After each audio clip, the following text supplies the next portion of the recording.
कश्मीर की जहां तक बात है, ऐसी भी अटकलें लगाई जा रही हैं कि जम्मू कश्मीर में लोकसभा चुनावों के साथ विधानसभा चुनाव भी करवाए जा सकते हैं। देखिए, एक तरफ चुनाव आयोग, केंद्र सरकार बड़े बड़े दावे कर रही है निष्पक्ष चुनाव के, फ्री एंड फेयर इलेक्शंस होने के, वहीं दूसरी तरफ हमारा आरोप है कि विशेषकर शिवसेना के नेताओं को इलेक्शन में भागीदारी के लिए अड़चनें पैदा की जा रही हैं। देखिए, इसमें कोई दो राय नहीं है, हम सब जानते हैं कि जम्मू कश्मीर एक अति संवेदनशील इलाका है। यहाँ पिछले 35 सालों से हम आतंकवाद से जूझ रहे हैं और आतंकवादी जो है लगातार चुनावों को लेकर जो है और तेजी से सक्रिय हो जाते हैं। तो जहाँ तक शिवसेना की बात है, हमारा आरोप है कि हमारे नेताओं को पर्याप्त सुरक्षा नहीं दी जा रही, पार्टी के प्रचार प्रसार करने से लगातार जो है वो रोका जाता रहा है। हाल ही के अंदर मैं कुछ उदाहरण भी दूंगा कि हाल ही के अंदर हम 9 मार्च को जो है कश्मीर के अंदर थे, श्रीनगर में हम पार्टी का प्रचार प्रसार करने के लिए पहुंचे थे।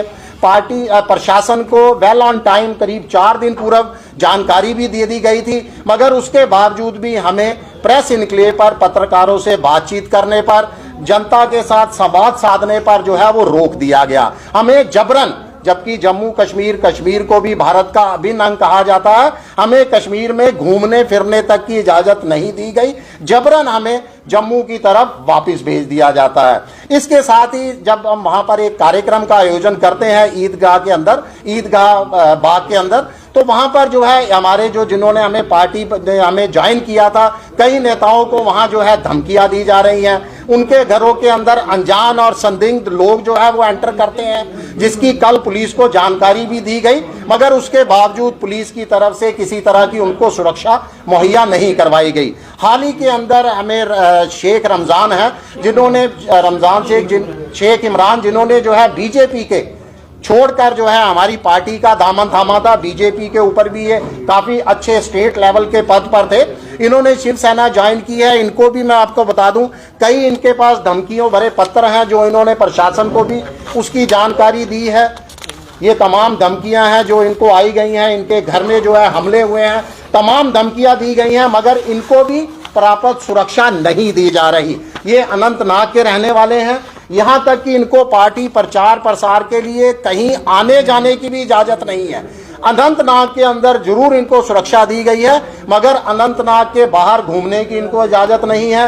अगर ये कहीं जम्मू में भी आते हैं तो इनको साथ में सुरक्षा कर्मी नहीं होते। शायद प्रशासन ये सोचता है कि इनको ये धमकियां अनंतनाग में मिली हैं, तो शायद अनंतनाग में ही आतंकवादी गतिविधियां सक्रिय हैं और पूरे जम्मू कश्मीर में नहीं है। मैं उनको याद दिला दूं कि कश्मीर संभाग के साथ साथ अब जम्मू संभाग में भी आतंकवाद जो है वो सर चढ़कर बोल रहा है। देखिए, चुनाव आयोग की टीम भी इस समय जम्मू कश्मीर के दौरे पर है, तो हम तमाम जम्मू कश्मीर की इकाई ने सोचा है कि हम उनसे मुलाकात करेंगे, उनको एक ज्ञापन भी सौंपेंगे। मुझे भी जम्मू कश्मीर का जो है पदभार संभाले हुए प्रदेश अध्यक्ष का 5 साल हो चुके हैं। इस दौरान हमने जो है इलेक्शंस में पार्टिसिपेशन के लिए भी हमने घोषणा की है। दूर दराज के जम्मू कश्मीर के कई इलाकों का दौरा करना पड़ता है, जगह जगह जाना पड़ता है पार्टी के प्रचार प्रसार के लिए, मगर हमें बहुत ज़्यादा परेशानियों का सामना करना पड़ता है और हमेशा किसी अनहोनी घटना की चिंता हमेशा हमारे ऊपर मन के अंदर बनी रहती है।